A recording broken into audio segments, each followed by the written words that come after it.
What's up, YouTube? It's Jonathan here. It's been about a couple months or so, maybe more, I don't know, since I've uploaded a video.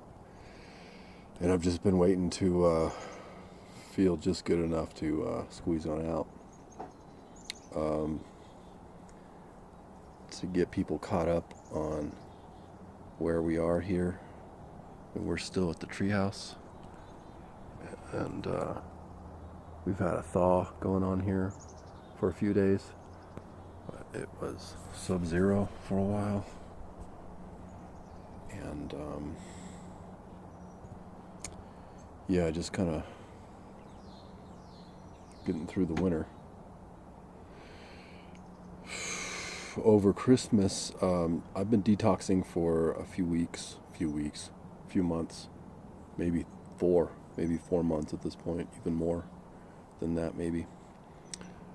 Taking boron, 20 mule team borax, which is boron, a product called Solaris from Activation Supplements, which is the best supplement company I've ever found. It's actually Whole Foods healthy seed oils, pressed properly. I know seed oils, mainstream seed oils are deadly, and iodine. And I've been doing that for at least 4 months, I would say. And I just got to the point in my detox where I was like, man, I just wish I would get sick so I could actually start to move some of the stuff out faster. And within a week, I was sick. And the interesting thing about that happened was for over 10 years, I would say closer to 13 years that I can remember, the colds and flus I would have would be unproductive, meaning they would be unproductive coughs. So this was entirely different, in that the cough that I had was productive. I was producing phlegm, heavy phlegm, and moving it out. And was kind of actually, I was sick during Christmas. It was 5 weeks. I was laid up for the first 2 weeks, super sick, and then just kind of after that for like 3 weeks. So that was a tough thing during Christmas. But then I started looking for work again, and I picked up a position at a hot springs up here called Bozeman Hot Springs, and the property manager there turned out to be behaving badly and not communicative and dismissive and rude, impatient. So I talked with him. I told him I'd give him another chance, and things didn't change. So I ended up quitting that job a week ago or so. And then as soon as I came home, I decided to fast. So I fasted for 3 days. And at the end of that 3-day fast, I got sick again. So I'm like sick again right now. But again, super sick for a few days straight, burning sinuses, like my entire head, face burning, almost like a sore throat, but in your head. And I didn't take any cold medication this time. I'm going back to what I used to do, which was not to take cold medicine, because when you're just in the spirit of honoring the cleansing mechanism of my body, and honoring where we're all getting to these days, realizing that virology is a huge scam, and coming to understand how Rockefeller took over medicine back in the early 1900s and turned it into a cyclical system of sickness and death, and addiction and dependence upon petrochemical waste, medications. So it was nice to see my body kind of return to a place where, I lost my train of thought. I didn't take any cold medicine, and it hurt and it sucked, but I got through it, and continuing to move stuff out like I haven't, as I said earlier, for 13 years at least that I know of. moving stuff out of my body. And it was nice because it was exactly what I was looking for, to be able to get sick like I used to get sick, and to be able to actually cleanse and detoxify. And I wonder if when I stopped drinking 13 years ago, I was just so blocked, and all of my detoxification pathways were so incredibly blocked, and I was just so toxic that I wasn't able to move stuff out like that. And I actually, for quite a long time, had to do coffee enemas, which are wonderful and work and do the job, and extremely powerful. But yeah, it's nice to see some changes in my body. And so I worked at that job for 2 weeks, and it was a hot springs that reminded me of old Roman baths. Really trippy stuff. I started going there after work. I would just go get into the these mineral baths, these hot mineral baths, 106 degrees, and then the coldest was like 55, 56 degrees or something like that. So I was doing cold water immersion, and that stuff's great for anxiety and all types of good stuff for your cardiovascular system and all that. So that was quite good. And yeah, that's where we are today. And I just had a moment 2 days ago where I was like looking out the window, and you know, an interesting thought is like wondering, Jenna brought this up, did I get sick because like I was outside shoveling ice and snow and all kinds of manual labor, like in sub-zero temps, like not even being able to, there was one day I wasn't even able to stay warm, and I wonder if I was already starting to get sick. But yeah, just adjusting to temperatures like this that you know, pretty extreme. But I had this moment a few days ago, where I was like looking outside, and I was like, so I thought we got here in April 23rd of last year, but it was actually May 23rd, and it was like warming up, but the snowstorm came right as we got here, and we're like, dude, what did we do? It's May, it's almost June here, and it's like snowing. It was a rude arrival. But I realized, oh man, like that was May 23rd that we got here, and then I started counting up the months. Like winter started to show up around here, I don't know, around November, just to keep it loose and conservative. November, December, January, February, March, April. Even if winter ends in April, that's a 6-month winter. It's a 6-month winter, and it's, you know, I'm sure it's not how it used to be. I remember that how the winters in the 80s and 90s in Tahoe were a lot different than how they are now, as far as snow and precipitation and stuff.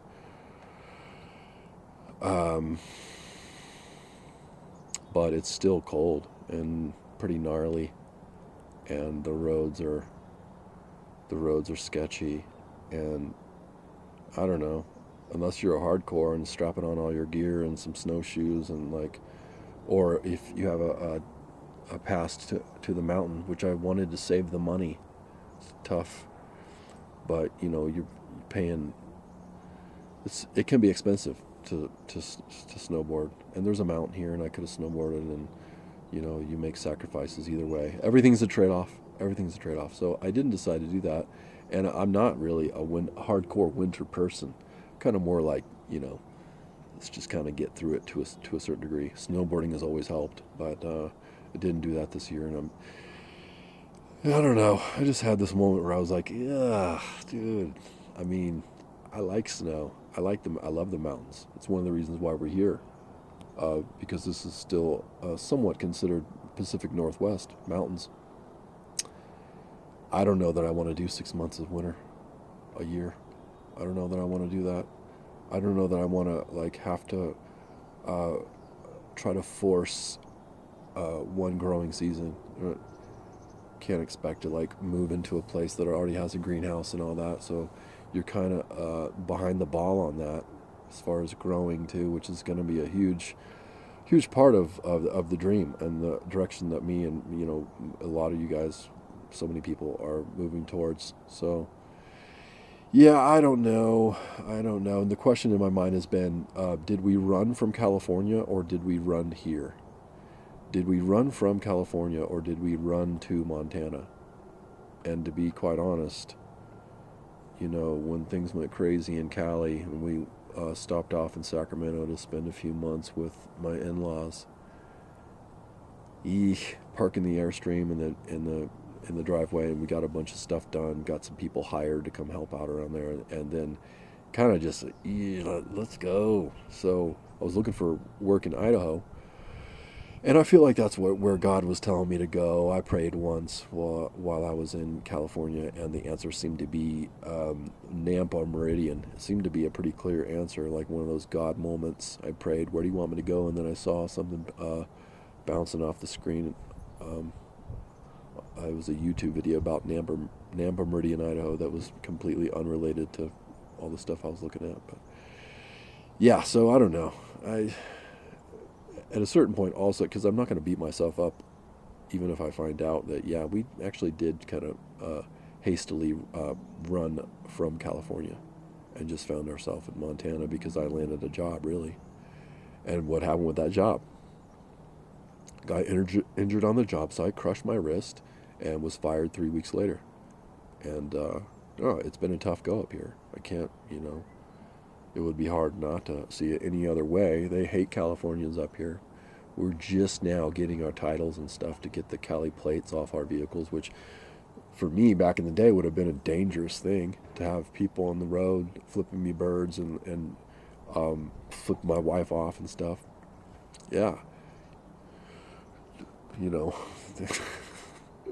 I don't deal with it all that great now.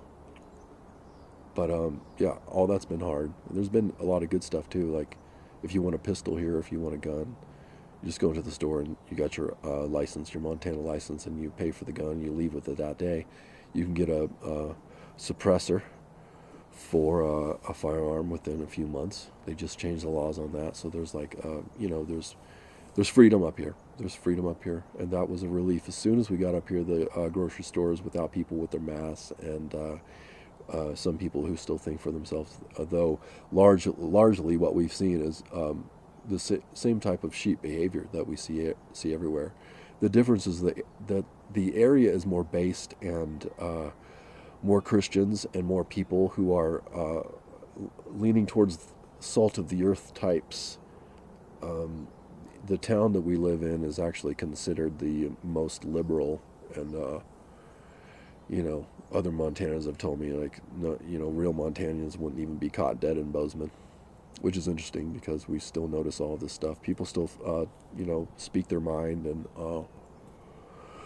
yeah, so all that's on the positive end of it, positive for sure end of it, and we've seen all that, we've noticed all that. We're just looking at it with a balanced view, and the main feeling that I'm getting right now is just to just calm and collect data and be patient, and then start looking for where we want to go next. Because to bring it back to our plan when we were coming up here, it was to get 2 sets of boots on the ground to start looking at all the stuff around here and real estate, and that was one of the kicks in the nuts, was coming up here and finding out that quite often the cheapest house on the market is a $900K.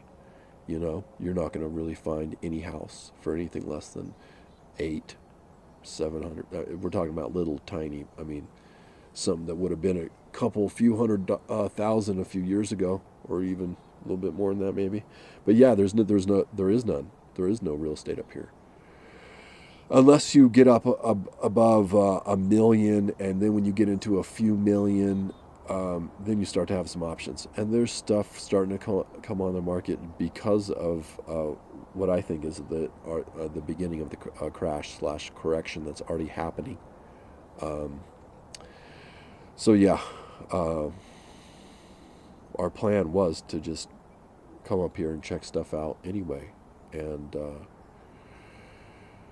remember reading a YouTube comment, one of the only kind ones on one of these threads that we're talking about people moving from other states like New York and California to Montana, and the person was actually helpful instead of hateful, and said, yeah, you might want to come up here and spend a winter first before you come up here and move.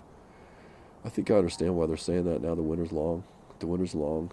It's harsh, you know. I need sun. And I can deal with winters, but I don't want a 6th or 7th month. I think last winter could have been a 7-month winter here. And I like the seasons too. I love spring. I love fall. Fall's my favorite. Summer. Then you got winter. I like more seasons instead of just 2, summer and winter. So we're getting some clarity. We're continuing to look at real estate.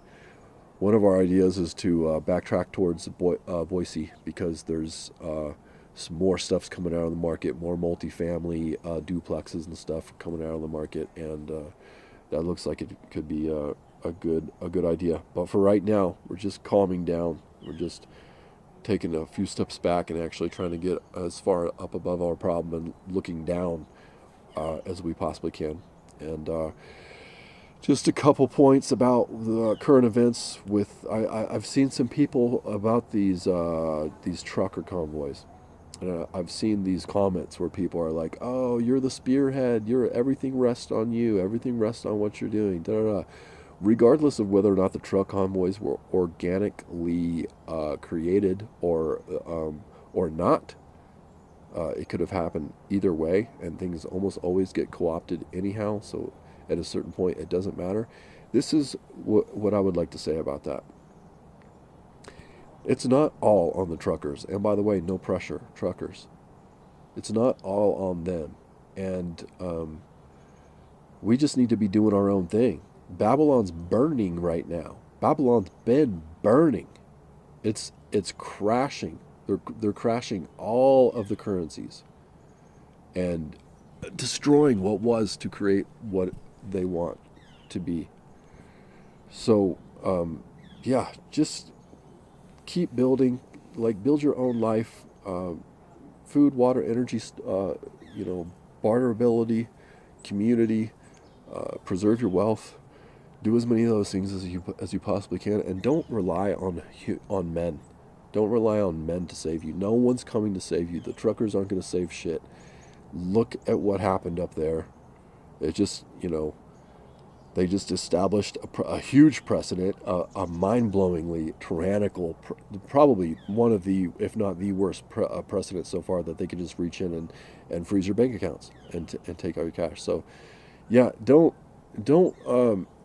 rely on some truckers who have nothing to lose, who are fighting. And I'm not against fighting for freedom, getting together and protesting. I'm not against that. I'm just saying, when has it ever done much?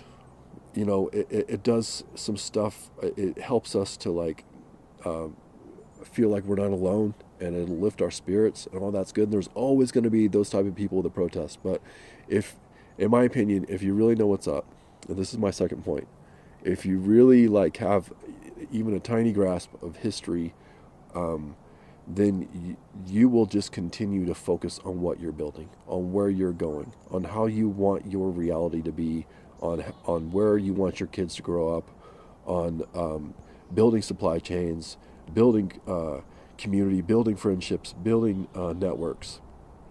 So stop showing up to these town hall type. It's so iconic.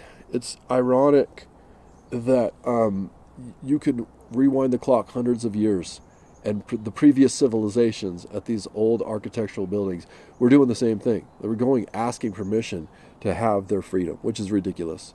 It's God-given. Our freedom is God-given. We don't have to go ask for it. In fact, we shouldn't.